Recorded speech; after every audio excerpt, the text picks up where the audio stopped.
Hyundai Tucson shocks the entire car industry. The popularity of the Hyundai EVs is increasing day by day, and the company is aiming to become the boss of the auto industry. As nearly every automaker across the globe is in some stage of a transition away from gas-powered cars and toward EVs, we may see more and more dedicated EV factories popping up. Hyundai, along with the sister company Kia, has made it clear for some time now that it's moving forward with a series of plans related to an EV future. And Hyundai is taking maximum advantage of its first-mover strategy. The all-new Hyundai Tucson is crafted with several unique and revolutionary design elements that will surpass luxury car buyers' aspirations. Boasting the global technologies, stunning design, and enthralling performance, the Tucson is defined by muscular crease lines, with the facade featuring an expansive hood that delivers an impactful road presence. But this is not all this luxury beast has to display. So what are some of the most exquisite features of the Tucson? Hello and welcome to our channel. In today's video, we are going to discuss Hyundai Tucson shocks the entire car industry. So make sure to watch the video till the end to find out more. And don't forget to subscribe to the channel for more amazing and latest videos about extraordinary cars. Hyundai Motors launched an all-new version of its range-topping SUV Tucson on July 13th. The new 4th-generation Tucson is empowered with 6- and 8-speed automatic transmissions, petrol and diesel powertrains. Both the 2-liter engine variant, petrol and diesel, generates an impressive output of 156 PS and 186 PS of power, respectively. The new Tucson also promises Level 2 Advanced Driving Assistance Systems capability. It has 29 first-in-segment features, the automaker stated, including automated sensing technology with the camera and radar sensors. The model can detect a car, a pedestrian, or a cyclist on the road. Hyundai Motors MD and CEO Unsoo Kim said it is the opportune time to bring the model with the premium SUV segment growing at a robust pace.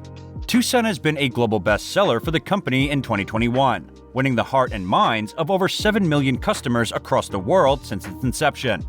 As the market continues to evolve, we are witnessing high customer traction for Hyundai's premium SUVs, he noted. The new Tucson has been developed to exude an innovative yet futuristic appeal, while also reflecting the company's premium and upscale identity, Kim said.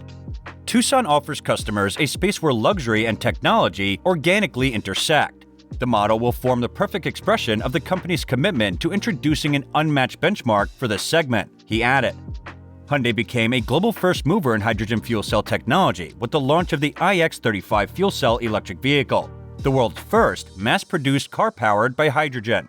Since then, they have also introduced next-generation FCEVs, commercial FCEVs, and even future mobility solutions. Furthermore, hydrogen-powered cells may have many benefits, but you will be surprised to hear that Hyundai is planning to reduce its car prices thanks to its upcoming mass production of hydrogen-powered cells in its new South Korean factory. The Tucson gets 4 driving modes: Comfort, Sport, Eco, and Smart. These different modes alter the gearbox behavior, steering weight, and throttle sensitivity. Comfort mode is the default setting when you start the car. Throttle response, steering weight, and gearbox behavior are just regular in this mode. While in Sports mode, throttle response is sharpened, the steering gets noticeably heavier, and the AT holds onto the gears a little longer before upshifting. In Eco mode, throttle response gets dulled, and the gearbox upshifts earlier. And in Smart mode, the car analyzes your driving pattern and chooses the best mode for you. The Tucson comes with a convenient auto hold feature, which owners will love in the city. While the vehicle is waiting at a signal, the driver can lift his foot off the brake and the vehicle will stay in place. No need to keep the brake pedal continuously pressed. Like the previous Tucson, you also get the H-Track all-wheel drive system, as is usually the case with such crossovers. In normal conditions, the system sends power to the front wheels only. If road conditions require more traction, it will send the necessary amount of torque to the rear wheels. Interestingly, you can see the amount of power being transferred to the rear wheels on the MID. Very cool. We did a couple of hard launches to check it out, and we were pleased to see that the power was sent to all wheels during the launch. The system monitors which of the 4 wheels has the most traction and can send torque to that wheel. If slippery roads make a wheel lose traction, the system hits the brake on that wheel and transfers the remaining power to the other wheels. There are also multi-terrain modes that adjust the powertrain to suit the terrain conditions.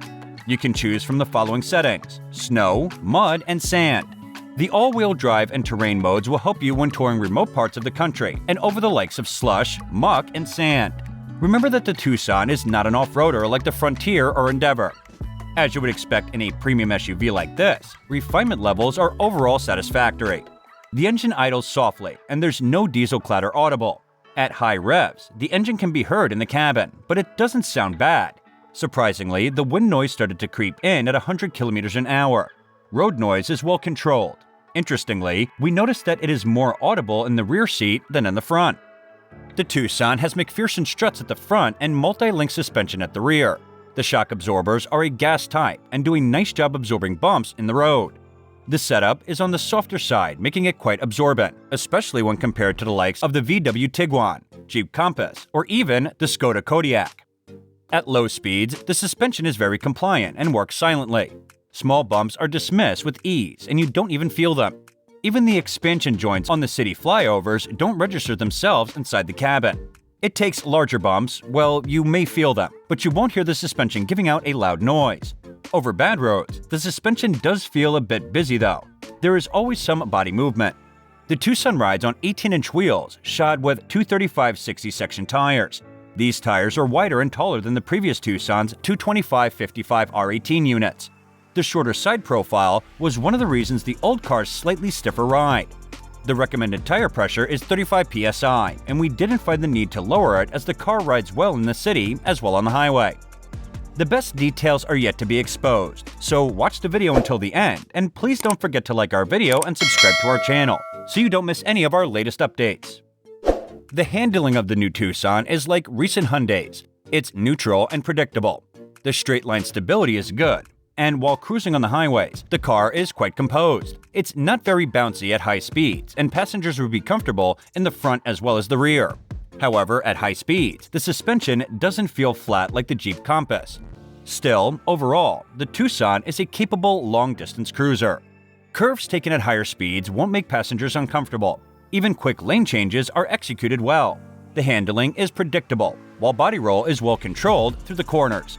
The Tucson holds in line well and feels planted on the curves. There's ESC and VSM to help you deal with an emergency, should one arise. The 235/60 MRF Wanderer EcoTread tires provide average grip. Inside the city at low speeds, the steering is light and nice to use, which makes driving in traffic and parking easier. However, the steering does have some play at the center. It also feels artificially heavy from time to time, especially in sport mode. In some test situations, we wish the assistance was a bit less. It also feels disconnected from the road. While the EPS does weigh up at speeds, on long bends on the expressway, it feels rather vague. The brakes are another strong point of the Tucson. The all-wheel discs do an excellent job and bring the Tucson to a stop quickly and without any drama. ABS and EBD works very well, and it is reassuring to know that the vehicle will stop from high speeds when you want it to. That's all for today, guys. What do you think about today's video? Share with us now in the comment section below. I hope you enjoyed the video. We will be back soon with more amazing content, so stay tuned. Thanks for watching.